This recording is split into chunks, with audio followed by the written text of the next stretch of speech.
Good morning, everyone.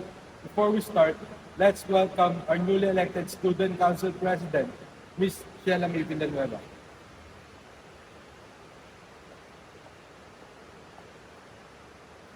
Maraming salamat po sa inyong tiwala at suporta. Asahan niyo pong lahat na gagawin ko lahat ng aking makakaya upang umunlad ang buhay nating mga estudyante.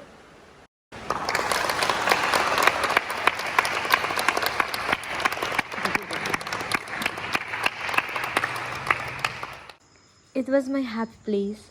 Mahal na mahal ko ang pag-aaral ko at bata pa lang ako, marami na akong extracurricular activities sa eskwelahan. Mahalaga sa akin ang identity at reputation ko, lalo na nung nag-college ako. Hello, Jay. Shit! Alam mo ba, napaka-sore loser naman talaga ni Noni na yan. Hindi niya matanggap na natalo siya sa eleksyon. Check mo yung social media account mo. Now na!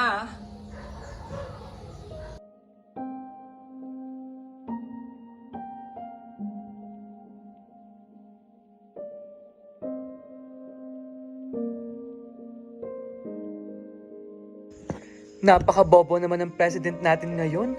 Diyos ko. True! Imagine, tinalo ka girl, and never ka pa natalo? Ganda lang talagang puhunan eh.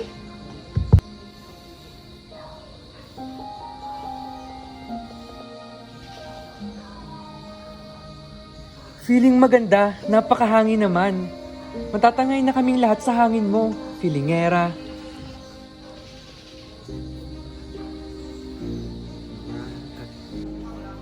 Masyado talagang filler yan. Ang sarap idildil sa asin. Bobita na nga yung president natin, virgin pa. Aw, kawawa naman. Patiwakal ka na lang.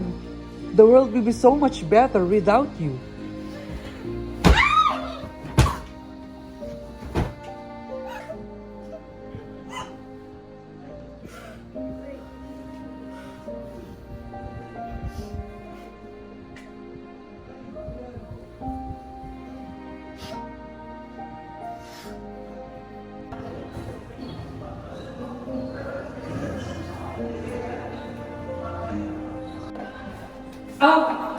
Lakas mo ah! Tibay mo ah!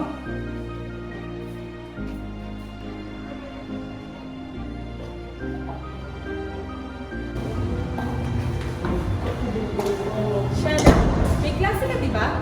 Mami, kaya tayo. Eh ngayon, may meeting ako. Mami, kaya tayo, please. Mami, kaya tayo. Mami, please. Please. Ano ba? Pagbabayan mo si Mami sa akin. May meeting kasi ako, anak. Kung ayaw mo, edi wag.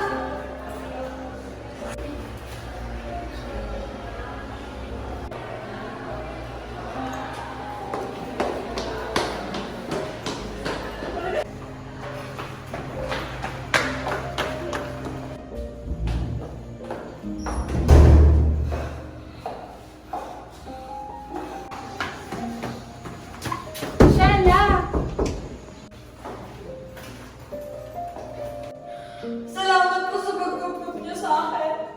Mami! Mahal na mahal ko po kayo.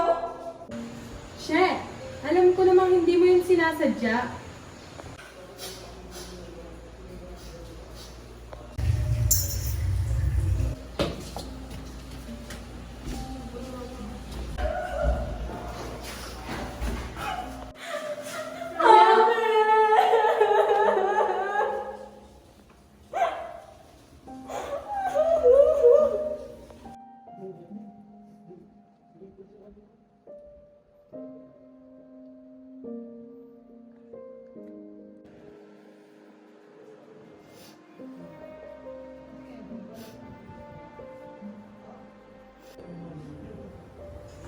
Hindi ko alam kung bakit hindi ko makontrol ang emosyon ko.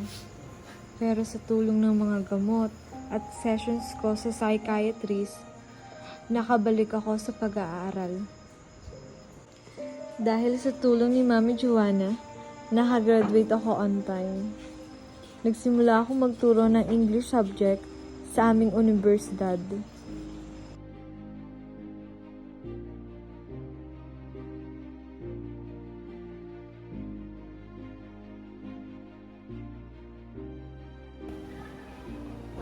morning, class. Kayo lang, mas na iba.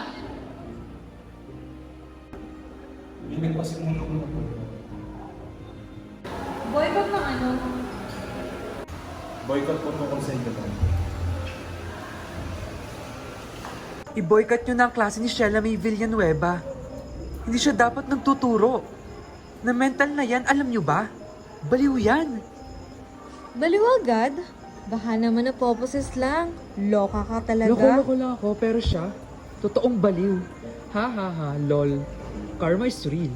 Buti nga sa'yo. You filthy frog.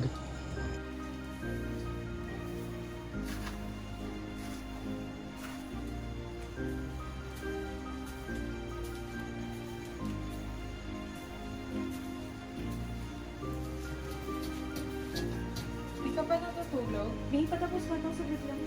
Hindi ka na. Tapos na to.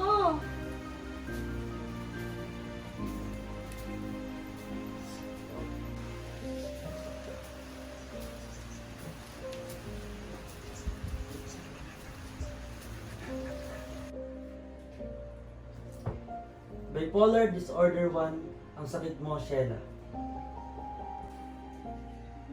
Ito ay isang mental disorder na kung saan may manic or depressive episodes. Pag manic, punong-puno ka ng energy. Hindi ka mapalagay. Or doon ka rin nananakit. Pag depressive naman, doon ka rin nakakaramdam ng sobrang lungkot. Dok, bakit naman po ako nagkaroon ng ganitong sakit? You know the exact cause is still unknown. But according to the studies, kombinasyon ito ng genes, kinalakihan ng environment, it can also be triggered by stress and trauma. Kamusta naman yung side effects ng gamot na iniinom mo? Ganun pa rin, Dok. Parang marshmallow. Parang okay ako na hindi. Basta, iba po yung aking pakiramdam. Sheila, yung side effect ng gamot mo is nakakaantok. But don't worry, Iha. It will pass. Temporary side effect lang ng gamot yun. Right? Nagdesisyon ako na tumigil muna sa pagtatrabaho para magpagaling. Naging masunurin ako sa pag-inom ng aking mga gamot kahit na sobrang hirap nito para sa akin. Nakausap ko na ang mami Joanna mo. Pumayag na siya na doon ka muna tumira sa amin. Kasama ng mga kapatid mo. Alam mo ate, sa totoo lang, kulang ka lang sa kakain, kaya ka na-stress.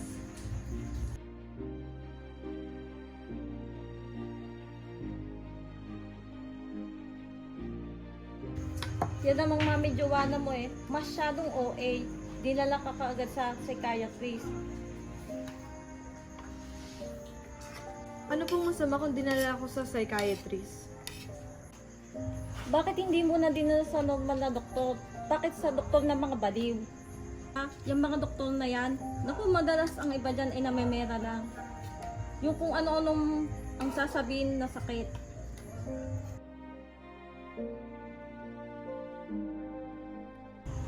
Hindi ako naniniwalang may bipolar kang sakit. Ate, kahit ano pa yung meron ka, love pa rin kita. Alam nyo, lahat kayo mga anak ko, lahat kayo ay matatalino. Minsan, normal lang maging malungkot. Hindi ka baliw. Doktor na nga may sabing may sakit ako. Hindi to sakit na gawa-gawa lang. Psychology graduate ka, mami, di ba? Ba't hindi mo alam na may sakit na bipolar? Sa tingin nyo ba? Ginusto ko ito? Hindi ko to ginusto Ang hirap-hirap kaya. Yung minsan umiiyak na lang ako araw-araw nang walang tigil. Minsan, linis ako ng linis sa aking katawan na dapat wala naman linisin. Pag nainom ako ng gamot, pakiramdam ko wala akong silbi kay Mami Joanna. Sa tingin mo, gawa-gawa lang sakit na ito? Bitawan mo ako! Bitawan mo ako! Bitawan mo ako!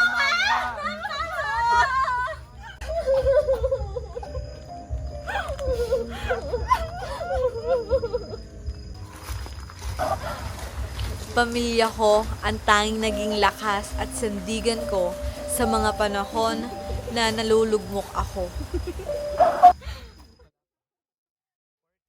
Kung wala sila, siguro wala na rin ako ngayon.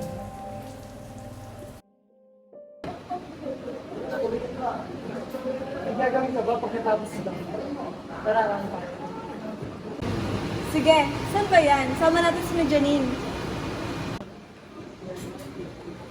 Gusto ko sana tayong dalawa lang. Tayong dalawa lang? Parang date?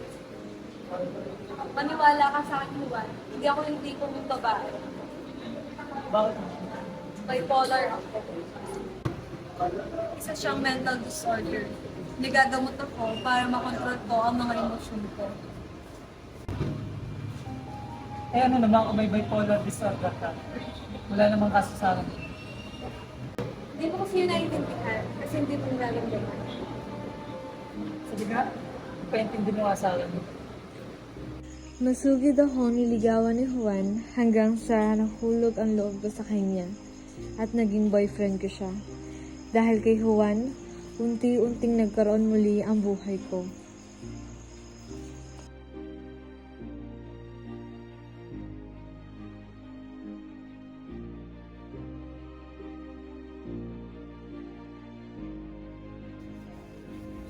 Kaya ba nang ginagawa mo dyan? Galing na ako sa laundry shop, hindi man lamang inayos ang tiklo. Ba yan?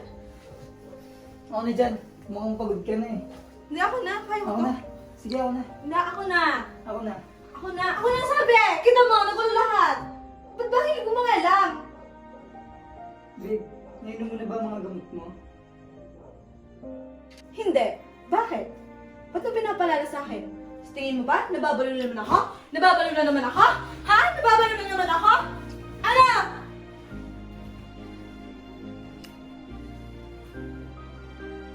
Babe, sorry. Kasi nasadya. Babe, sorry. Babe, kahit anong meron ka, tanggap kita. Malalagpasan natin to. Mahal na mahal kita.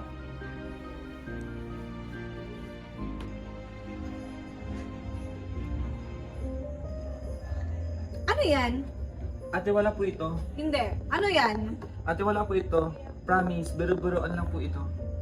Biro-biro lang yan. Hindi magandang biro. Ate, wala po ito, promise. Hindi pwede. Pipicture ko to. Ate. Sasend to kay mami. Ate, wag. Hindi. Pipicture ko to kay mami. Sige, Sasend ko. ate, picturean mo ako. Sige. Huwag mo nang ulitin yan. Hindi yung magandang biro. Opo, ate. Okay lang naman po ako eh. Nakita ko po yung post mo kagabi. Huh? It's a good night to die. Ah? Matagal na yon. Drama ko lang yun. Huwag mo na intindihin yun. Minsan, ang buhay parang masaya. Pero, minsan, kapag ako lang mag-isa, nakakaranas ako ng lungkot. Lungkot na hindi ko mapaliwanag. Lungkot na parang nasa isa akong kulungan na hindi ko madama kung ano ba talaga nangyayari. Parang, death is my only escape to this reality. Tonight is a good night to live to the fullest, ate. Laban lang, ate. Fighting. Ate, huwag kang magpapatalo dun sa monster na yun, ha? Ate, lumaban ka para sa mga taong naniniwala sa iyo. Para sa taong mga mahal mo. I'm lucky to have a strong family. Dahil sa kanila, nakaya kong labanan ang aking sakit. Bumalik ulit ako sa aking pagtatrabaho at kahit papaano, naging normal at masayang muli ang aking buhay.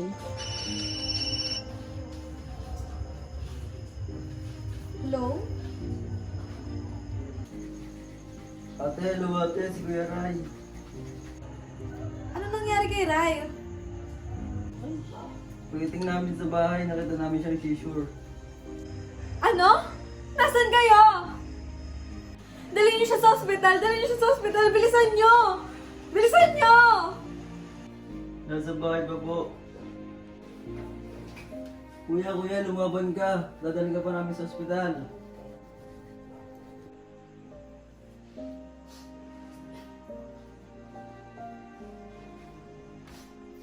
Rai, ang daya mo.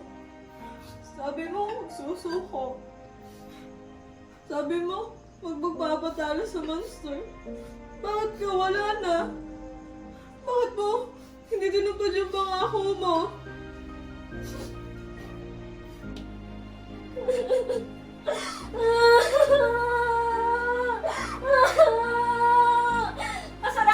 Kasalanan mo to!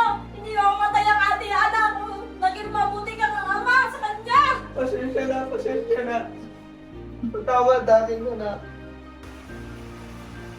Mamimiss kita, Ray. Mahal na mahal ka namin. Lalaban ako para sa'yo. Sa bansa natin, may mga pagkakataon na hindi sineseryoso ang mental illness. And the stigma has to stop now. Suportahan natin ang mga mahal natin sa buhay na nararanasan ito. Kamustahin natin sila, yakapin natin sila. Dahil sa simpleng pangangamusta at pagyakap, ay malaking bagay na para sa amin at maaari ka pang makasalba ng buhay. Sa ngayon, ay ginugugol ko ang aking oras sa pagiging isang mental health advocate para sa aming anghel na si Rai. Nawala man siya sa amin, ngunit naging daan siya para maging malapit kami sa isa't isa ng aking pamilya. Ngayon, malaya na namin napapag-usapan ang aming mga problema. Continue to do our best to live life to the fullest.